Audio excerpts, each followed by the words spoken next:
Good morning, ladies and gentlemen.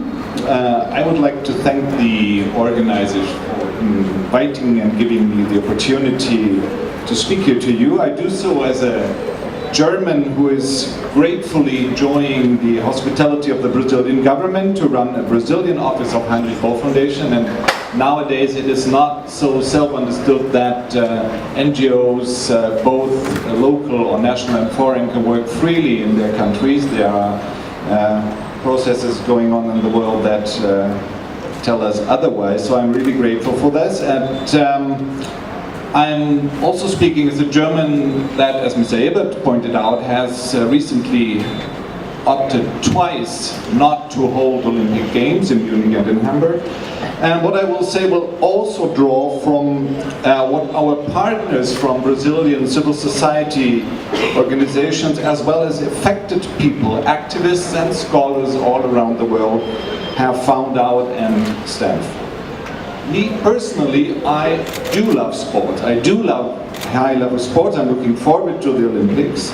I like especially the Olympic idea of the gathering of nations, of fairness, of competing on a basis of equality. Athletes preparing for years for this one moment, even if it lasts only 9.63 seconds. What I don't like is when organizing sports events, mega sports events, comes at a high cost for a community.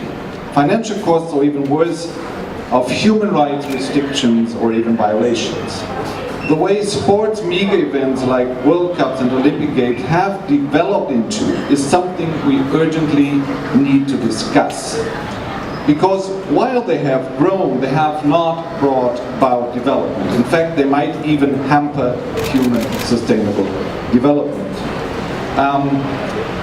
What I'm going to say now is I'm taking the three pillars of the UN definition of sustainability. It's what you know it is economic, social and environmental sustainability. And in my remaining 8 minutes or so, I will point out to just some of the aspects that need to be mentioned. And it will not, I mean, this is the very concept of this conference, it will not be surprised that I will differ somehow from what Tanya Braga said, even though in some points I do agree. Okay, so look at the economics first briefly. These are not the most expensive Olympic Games. The World Cup was. The Olympic Games here in Rio are not, but they will cost more than 39 billion reais, according to official figures. In this calculation, though, hidden costs are left out, such as, for instance, the transfer of public estate to private corporations within the so-called public-private partnerships. That is true for the Porto Maravilha area and also for the building of the Olympic Park, which is 1.2 million square meters. Investments in public-private partnerships are not considered costs. Many of these contracts tend to put the commercial risk on the state, but leave the benefits, the profits, for the private corporation. We have a series of tax reductions, of tax exemptions for the international bodies, for the IOC, and also for the enterprises working for the Olympics. That has to be taken into account. And so these are just two examples, there are more. In summing up, at least two calculations partners of ours did, the ratio of public and private financing turns around. So if you sum it all up, you have that almost 60% are in fact covered by public money. Now, public money can be a good investment into the needs of the community and the country. It can also be money stripped off the public budgets and missing for providing essential state services. And I'm going to discuss this a bit in my following remarks. So second economic aspect would be growth and jobs. In 2010, two very prestigious institutions, the consulting firm Ernst & Young and the Fundação Getúlio Vargas, the Getúlio Vargas Foundation here in Rio, São Paulo, published a study that predicted that the World Cup would create an annual 3.6 million new jobs annual in Brazil, prompt 142 billion investment and attract additional 3 million tourists. I don't want to be rude, and I highly esteem the Fundação Getúlio Vargas, but that was nonsense. A series of studies have proven over the decades that structural economic benefits on BSP growth and on permanent jobs are next to nil with mega events. Economic growth in Brazil was 0.1% at the end of 2014 and collapsed in the year after, as we all know. Positive effects on tourism are timid. Like expert John and Margaret Gold say, mega projects notoriously suffer heavy cost overruns, often fail to deliver the supposed benefits, and regularly provoke financial crises. So on the macroeconomic aspect, public money spent on mega events is not very wisely spent. Third aspect, Barra da Tijuca. Barra da Tijuca, the western part of the city where most of the competitions will be held, has been envisaged as an Olympic center already for the 2004 bid. What we have seen in place, at least since the Pan American Games of 2007, is the concept of the city as a competitive company. Three objectives drove the 2016 Olympic project.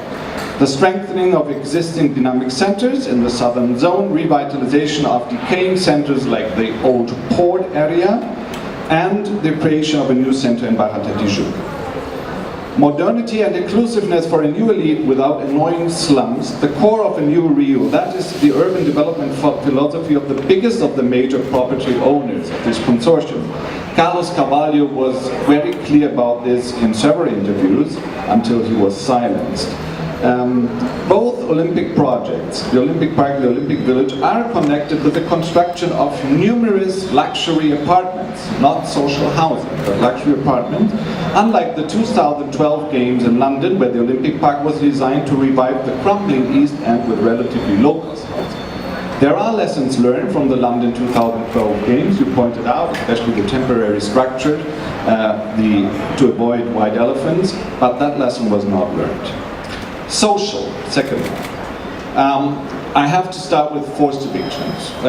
We don't have official figures. The Rio City Hall says officially that 22,000 families have been evicted between 2009 and 2015. That would be more or less 100,000 people.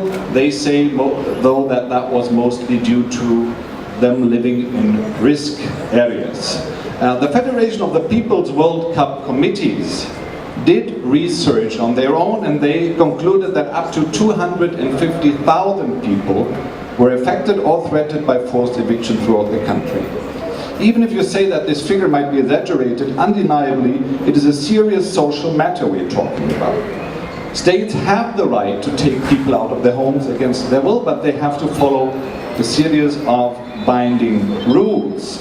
There are several, I just want to point out, they have to make them participate in the process, they have to inform them early enough for them to prepare, and most importantly, they have to compensate them adequately, and if ever possible, to provide housing very near the areas where they live, because it's not just houses, not just to contain the body, so to say, but it's a social surrounding, and it's for many people even the economic surrounding they depend on vitally for their economic survival.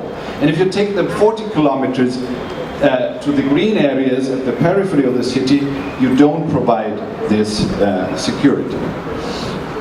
Mobility, very important, because central to the legacy discourse, and mega events today, they are not able anymore with this strong legacy discourse, and we just heard about it. It may sound surprising to you, but to my view, mobility in mega cities is also a social, even a human rights issue. The unequal and centralized structure of the metropolitan region here in Rio that provides service opportunities and work overwhelmingly in the city center and in the southern zone, making millions of people migrate every day, and that with a public transport system that is structurally underfunded and neglected and degraded, and say taken hostage by a consortium of private bus companies. And so you have a clear lack of political will, and thus a responsibility with the state for the fact that hundreds of thousands, if not millions of workers, men and women, have to spend 3, 4 or 5 hours every day to go to work and come back home. And everybody who has a cleaning woman or a housemaid knows about that. That is time they could and should use not only for taking care of their children, seeing through their education and supporting them, but also educating themselves or participating in social cultural life, whereas this daily upheaval certainly contributes to a diminished life expectancy. That is the social side of a discussion of urban mobility in a city like Rio de Janeiro. To make it short, the BRT, the special buses, they are an improvement for connecting the historically neglected huge western part of the city. So are the 60 new underground kilometers that have been built and add up substantially to the 41 kilometers we had been built in the last 39 years. But these are, so to say, collateral benefits, because they do not respond to an assessment of priority needs. The assessment definitely would have to prioritize the modernization and extension of the train system that links the center to the northern suburbs and the satellite municipalities in the Baixada Fluminense, which until today completely lacks any railway cross interfaces between them. The underground is the most sustainable means of transport. I know that it's expensive, but it is not without reason that most big European cities have clearly prioritized it. BRT is cheaper, but also a lot slower and much more dangerous. On the two lines that have been operating since 2014, more than 20 people have already been killed. More bold plans to expand the metro in Rio were cancelled, among them the project to link the cities of São Gonçalo and Niterói across the bay to the city of Rio, also all pendlers that come to Rio to work here every day. So I see a positive legacy here, but it could have been much bigger given the amount of money spent, and definitely more according to the priority needs. So last aspect of social, and then I will just point out rapidly to the ecological side, a democratic city. I cannot certainly discuss it here in detail, but the spatial inequality, the inequalities of space and living here in Rio, they are exacerbated, they have grown. The so-called pacified favelas are one example. The Porto Maravilha, the wonderful port area where we are here, is another one. Actually, the revitalization of the port area has really some wonderful aspects, and we are seeing some of them here. We have a space where pedestrians have regained their rights, something very rare to find in Rio de Janeiro. We have VLT here, which is a correct vehicle for such a space. But also, we have to see what we don't see. That is that social housing for the poor Afro-American population that lived here, around 40,000 in that area, and many of them had to leave. So social housing for them was part of the original plan, but has fallen short at least until today of being realized. Many of them, those people that have been removed, like those that have been removed along the BRT tracks or the Maracanã area, as I said, to remote areas 40 kilometers or so distant from the center. Rio has always had the peculiarity that a share of its poor people was living just next to their better off employers in the central part of the city, mixing the parts of the city socially. Now, Rio is moving towards the social spatial segregation that is so characteristic and typical for many large cities in societies marked by great inequality. The old center-periphery model, one condemned in all urban planning, worthy of the name, appears to be finally prevailing also in Rio. Okay, and last, the ecological, and we could discuss several issues here. I definitely appreciate the organizers' effort to provide organic food, not to use uncertified timber, and to use recycled gold for the metals. We could discuss whether reforesting trees or mangroves in a more monocultural plantation-like style may compensate for destroying a full functional biome, what happened at the Marapendi Natural Reserve with 20 hectares where the golf course was built. It's not the same. It's not the same. That was an historic area of Mata Atlantica, which is a highly endangered biome. Okay, and then we, of course, we don't have only the golf course, there, but also 23 apartments with 22 stories each. Again, apartments not meant for social housing. And this is really what big part of this Olympics here in Rio is about. So I want, in the end, you touched it briefly, I will touch it a little bit more, the Bay issue, because this is really remarkable. And as you know, probably because it has made international headlines, that when Rio delivered its candidacy for the game, they said they would clean the Bay, right? Then they said they will clean 80% of it until the beginning of the games. And now we know that we are really very far from it. Domestic sewage is the main problem, but industrial pollution is 15% and growing.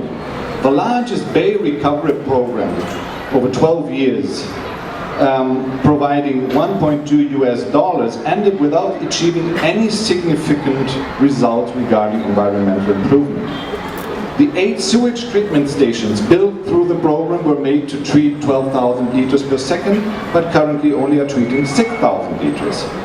51% of what was planned 2 decades ago. So still 18,000 liters per second go untreated into the Bay. And this has a lot to do with problems of different levels, because that was the state's responsibility to provide the connecting pipes, and they didn't. So you have sewage treatment stations, but you don't have pipes that connect them to the sewage systems of the municipalities. Actually, this, what you can call an ecological catastrophe, is also linked to economic and social aspects of sustainability. You mentioned it already. No less than 624,000 homes around the Bay have no access to clean water, and 1.6 million don't have access to a sewage system. This is a major social problem. It is the poor who don't have access. It is also a clear sign of the lack of political will, because it has been a conscious decision of economic policy to make the Bay of Guanabara the base and the parking lot for the oil and gas industry here in the state, and for this huge pre-salt project that you certainly all know about, the oil and the gas in the deep sea. Unfortunately, pre-salt project, meaning fossil fuels, is an anchor element of the Brazilian development model. And a new petrochemical complex is on the way at the margins of the Bay. So given this scenario, and given the financial bankruptcy of the state of Rio de Janeiro, and given the fact that the lights will turn out after the end of the Olympic Games, I don't see any chance of the depollution of the Bay in the years to come. I really don't.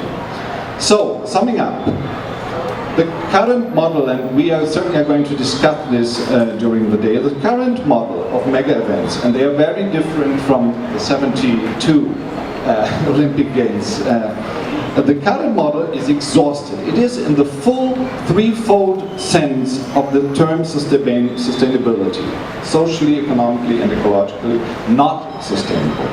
Brazilians can be proud of themselves because they were the first people, the first nation ever to go out on the street, as they did in June 2013, and put 1 million fingers to this unhealthy and unsustainable stage that sport mega events have assumed. Thank you.